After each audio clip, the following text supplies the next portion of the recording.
진정한 소통이란 우리가 언어를 이해할 때 단어의 의미를 통해 이루어지는 것은 30%도 되지 않는다고 한다. 말하는 사람의 억양이나 표정, 태도가 더 많은 부분을 차지한다는 것이다.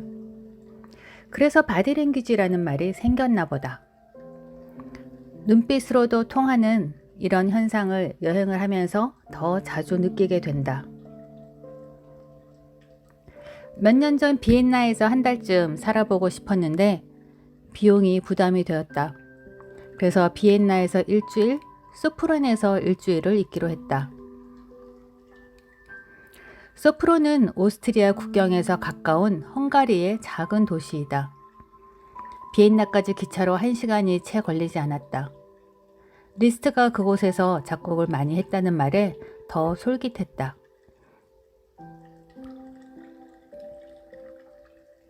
에어비앤비 사이트를 뒤져서 소프론의 작은 민박집을 찾았다.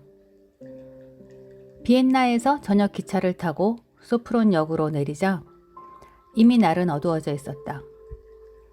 택시를 타고 기사 아저씨에게 주소가 적힌 쪽지를 보여주었다. 주소지 근처에서 내렸지만 어느 집인지 알 수가 없어서 지도를 보고 한참 헤매다 사진에 나와 있는 것과 비슷한 집을 찾았다. 민박집 주인은 영어는 한마디도 못하는 할머니였다. 예약 확인서를 주고 방을 찾아 들어가기는 했는데 할머니 설명을 하나도 알아들을 수가 없었다.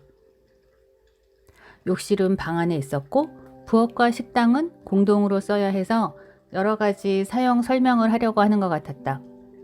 나도 주인 할머니도 난감한 표정이 되었다. 손짓 발짓을 하고 있을 때 할머니가 어디론가 전화를 걸었다. 대뜸 나를 바꿔주었다. 독일에 사는 할머니 딸이라고 했다. 그녀는 영어를 했고 나에게 할머니의 말을 통역해 주었다. 부엌은 어떻게 쓰면 되는지, 청소는 언제 해주는지, 수건은 언제 바꿔주는지 하는 것들을 설명해 주었다. 할머니는 열쇠를 주고는 자기는 그 다음 날부터 며칠 여행을 갈 거라 말하곤 나가버렸다. 며칠 동안 나는 주인도 없는 빈집에서 지내게 된 것이다. 한 번은 중국 운남성 다리라는 곳에서 호텔을 찾아가게 되었다. 인터넷에 사진만 보고 호숫가에 있는 전망이 좋고 예쁜 작은 호텔을 예약했다. 이름은 호텔이었는데 도착해보니 문 앞까지 차가 들어가기도 좁은 골목 안의 여관 같은 곳이었다. 안으로 들어가니 조용하고 아늑한 집이었다. 카페 같은 분위기의 로비에서도 넓은 호수가 보였다. 호텔이라기보다는 민박집 같은 분위기에 맘씨 좋게 생긴 아줌마가 나와서 우리를 보고 당황하다가 방을 안내해 주었다. 말이 안 통해도 예약 확인서가 있으니 방을 찾는 데는 별 문제가 없었다. 그 아줌마도 어디론가 전화를 걸어 나를 바꿔주었다. 어떤 아저씨였다. 동네 사람 중에 유일하게 영어를 할 줄 아는 사람이란다.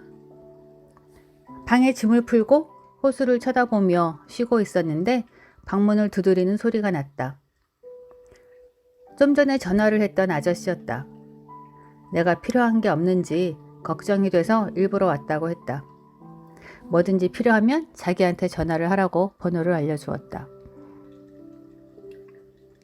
전화로라도 영어를 몇 마디 통하는 사람이 있으면 다행이지만 그렇지 못한 때도 있었다. 쿠바에 갔을 때는 영어도 통하지 않았다. 준비 없이 갑자기 가게 되어서 스페인어는 한마디도 아는 것이 없었다. 서로 말이 통하지 않아도 서로를 이해시키기 위해서 온갖 표정과 손짓을 다 동원했다. 아바나 구도시에서는 아주 멀지 않은 거리면 주로 자전거 택시를 이용했다. 마차처럼 자전거 뒤에 2명 정도 탈 수 있는 의자가 달려 있었다. 미터기가 없으니 탈 때마다 택시비를 흥정해야만 했다. 처음엔 모르고 그냥 탔다가 바가지를 썼다. 그 다음부터는 스페인어로 1, 2, 3, 4도 모르지만 손가락 10개를 다 동원해서 택시비를 깎기 시작했다. 아저씨가 손가락 3개를 들면 나는 고개를 가로저으며 손가락 2개를 세차게 흔들었다. 매번 성공하는 건 아니었지만 가격이 안 맞으면 다른 택시를 다시 잡으면 되니까. 어떤 아저씨는 내가 뿌르퉁하고 그냥 가녕 신용을 하면 깎아주겠다고 태워주기도 했다. 여행 가기 전에 스페인어 몇 마디라도 배워볼 걸 그랬다는 후회가 되었다. 쿠바가 어떤 언어를 쓰는지도 모르고 무작정 갔으니 그래도 한 달 동안 큰 문제 없이 다닐 수 있었다. 모두 사람 사는 세상, 대부분 친절하고 따뜻했다. 낯선 곳에서 낯선 사람을 만나는 것, 그것이 여행인가 보다.